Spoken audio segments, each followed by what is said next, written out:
Okay, we're recording. Yay. All right, Miss Amber. Well, we're gonna just go through a subjective history with you based on what we know your symptoms were about a year ago.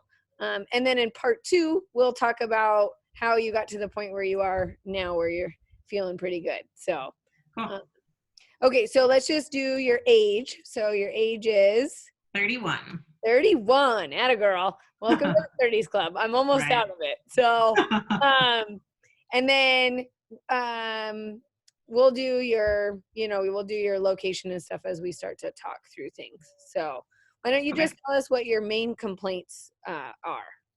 Okay. Or So the biggest irritation is probably this like hip throbbiness, like right over that lateral glute area. That gets a lot worse with sitting. So on the right side or the left side? it's both. Both. So both kind of does it start from your sacrum and go out to the side?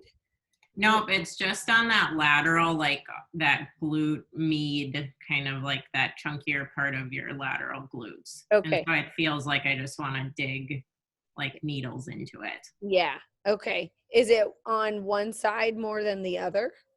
The left has seemed to get more locked up over the past, because it started in like 2015 on and off. And that's when I started CrossFit.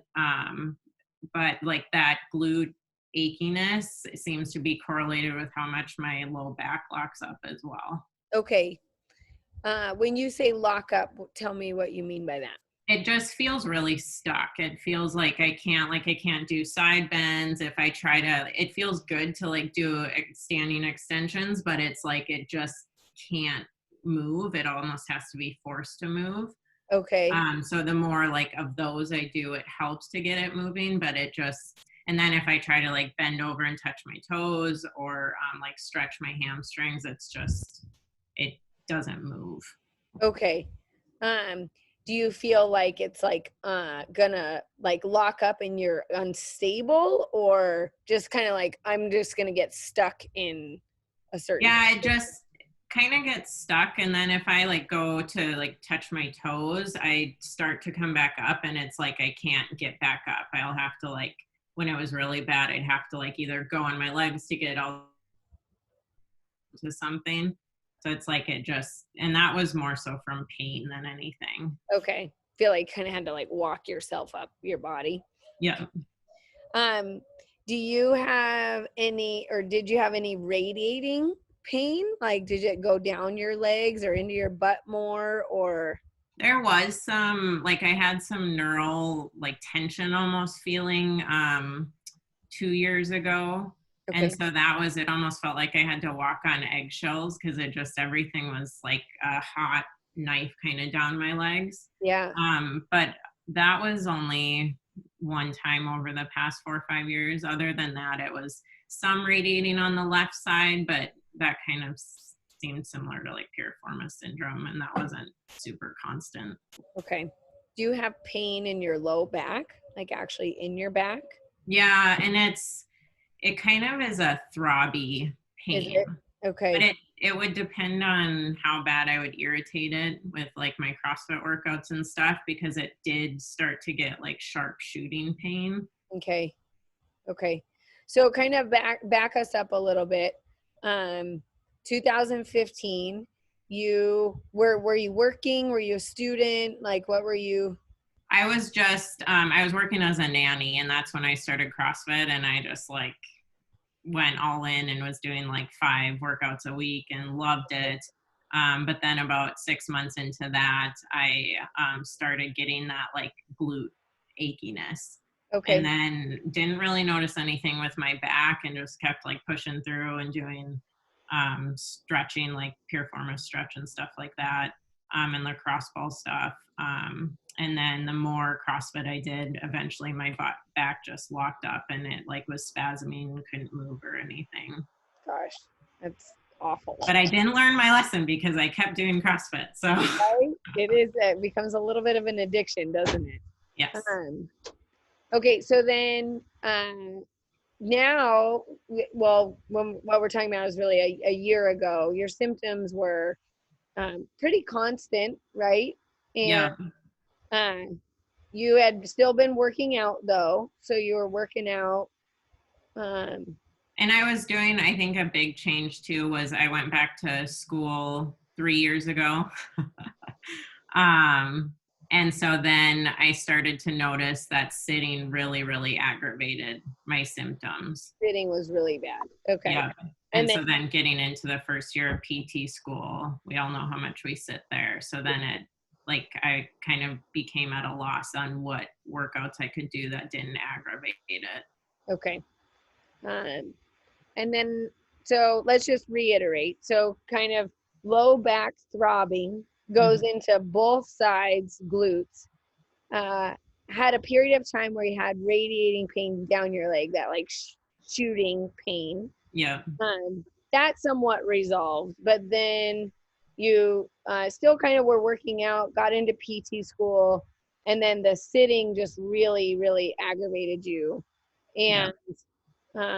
And at that time, you had started to see a really a ortho, right? An ortho doc.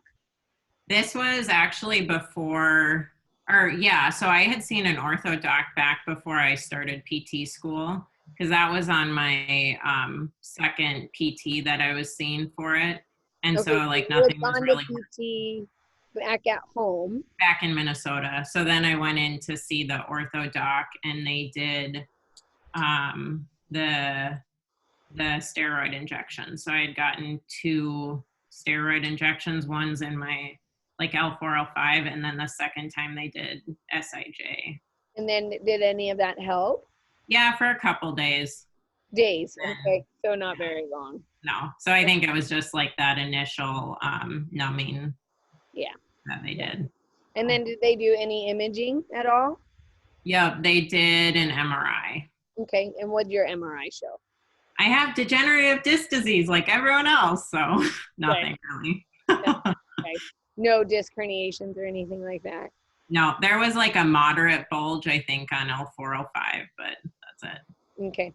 And then so PT school comes about, and then so now let's fast forward. You're at your initial evaluation at Impact. So Hmm. kind of now talk us through where you were at emotionally and kind of like kind of that psychosocial Oh part. my gosh. It's, I think any pain is just so difficult, but that like chronic low back pain and then being 30 years old and I had been having this since I was 26. I was just so frustrated. And you kind of just, I think I became pretty defeated by it too, because just it didn't seem like anything was working. And Impact was my fourth PT that I was going to see. And so, like, obviously, I believe in the profession and I want to believe that I could get better, but I just kind of had lost hope at that point that I was going to get back to being active, doing CrossFit, doing workouts that I loved and enjoyed. And so I just had become this stressed out student that couldn't find a stress reliever, I think. Yeah, yeah. So pretty hard on you personally, and then that starts to cascade into your performance in life, right? So, Yeah. um, so we talk a lot about that fear avoidance beliefs. So you started to really minimize what you were doing. You kind of quit doing a lot of the activities that you really did love to do. I Uh, became afraid to move because so many, all the PTs I had seen, we analyze movement and we want people to move correctly. But I had had so many different people give me so many different opinions on what I was doing correct and incorrectly that I just stopped doing anything because I was constantly analyzing, well, am I moving correctly? Is this bad for my back? Is this going to hurt later? So yeah, it had become, and we all know that makes the whole situation worse too. way worse, right? Way worse. And then, thinking about if we were to use outcome tools, your SF-36, your quality of life was pretty poor at that point too, right? And then even a little bit of the pain catastrophizing. So I think you score pretty high on pain catastrophizing at that point because Yeah, I'd agree. right? So any little movement was scary and painful. And so, we talk a lot about just retraining your brain through kinesthetic movement rather than all this cognitive movement, right? So, Yeah. okay, so came to impact, throbbing low back pain, really those deep kind of glute, you want bunch of needles stuck in there, And right? that's what PTs had done in the past, was just needle my glutes, because Yeah. it's like I can, like, that's where it's hurting, and that's what. So I would lacrosse ball it, everyone needled it, and like it provided some relief during the appointment, But never stayed. no. Yeah. Yeah. And I think that's what I heard consistently from you, is that every little thing helped a little bit, but Yeah. nothing really stayed. And so that's what was wearing on you, right? Um, and then any other pain anywhere else? Like you had pain in the front of your hip at all, or? No, it was mainly that side pain, and then like just the low back, that like waistband bilateral across the low back, that throbbiness, and like if I would move wrong, if it was really aggravated, like after sitting in class all day, if I would go to stand up and try to extend, it's like I was 80 and had to like segmentally move. Very attractive. Yeah, super great. Super great. Yeah, good. That was probably when I got to impact. It was that low back pain too, but then the glutes were like that constant annoyance. Yeah. And then, I mean, you had really quit lifting. You hadn't been lifting really much at all, right? So that was a goal that we set for you, but that I don't even think you had in your mind that you were going to return to.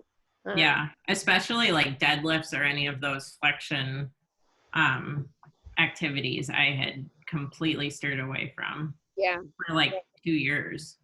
Right. So that I was a PT goal. I think for your short-term goals, it was really just kind of managing your pain at school, right? Mhm. And being able to add in some type of lifting, right? So any other things that you think pop into your mind as what your goals were? Well, and even like you said, being able to tolerate being in class, and then finding like the little movement snacks that worked well for me. Yeah. And so I think we know a lot more as like first year students than the general population, but just finding those specific movement snacks on like, this is working for you and why. And then we also realized too, Eric found in impact like what the true problem was, and Yeah. how to actually address it, which is obviously awesome. So Right. Right. Good. Good. Anything else symptom wise or subjective wise you think that would help us to know? so I had stopped doing like all flexion activities and all like dynamic movements in CrossFit that weren't like body weight. So that had been like on and off for the past few years. And then I think, I don't know if we talked about too, I came in it to impact because I was going to get one of the nerve ablations too, Yeah. because they told me like, this is what you need. This is the only thing that's going to solve your problems. And so then that's when I talked to you, and then came into impact, and it was like 3 appointments later and I felt awesome. Good. So, Good.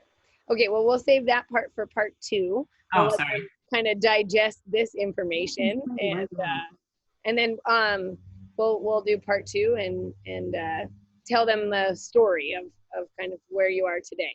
Okay. Okay. Sounds Okay. good. So I'm going to hit stop.